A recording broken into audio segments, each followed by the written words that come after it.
అది దుఃఖం చూడండి. రెండు గంగపుత్రుడు వాడు పుట్టిన పార్టీలో పుట్టినాడు. మీకు చేయించుకోవడం సార్, మేము ఇప్పటికి ఇస్తాను.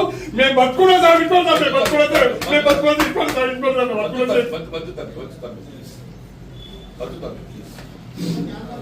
ఇది కాంగ్రెస్ పార్టీ కూడా మొదలు పాట సార్. ఇది ఇంత అన్యాయం సార్. ఇది ఇంకా అని ఇంకెంత ఎత్తున చేసుకొని సార్ మేము ఇండిపెండెంట్ నిలవుతుంది. మీ ఇబ్బంది ఉంటాం సచ్చినా బతకడం మీ ఇబ్బంది సార్. ఎవరిగా దుఃఖం ఉంటుంది బాబు, నాకు అర్థం. నువ్వు జీవితకాలం కొట్లాడి ఎందుకు కొట్లాడుతున్నావు? మనకి వచ్చేది అవకాశం ఇంకొక కౌన్సిల్ వస్తుంది, ఇంకేం రాదు నీకు.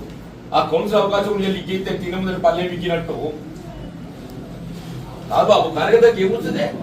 అలా కౌన్సిల్ కంటే ఎక్కువ వస్తుంది ఏమన్నా?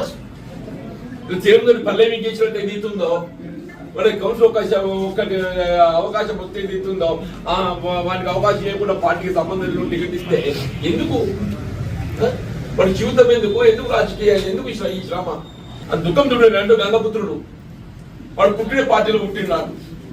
2 సార్లు కౌన్సిలర్, 4 సార్లు. మొన్న ఓడిపోయిండు పేరుసారి. ఎదురీతల కొట్లాడినాడు. ఎదురీతల 2019 ఎలక్షన్ ఎవరు కొట్లాడినా ఎదురీతలు ప్రవాహానికి ఎదురు నిలిచి కొట్లాడింది. ఎవడు కొట్లాడతాడే?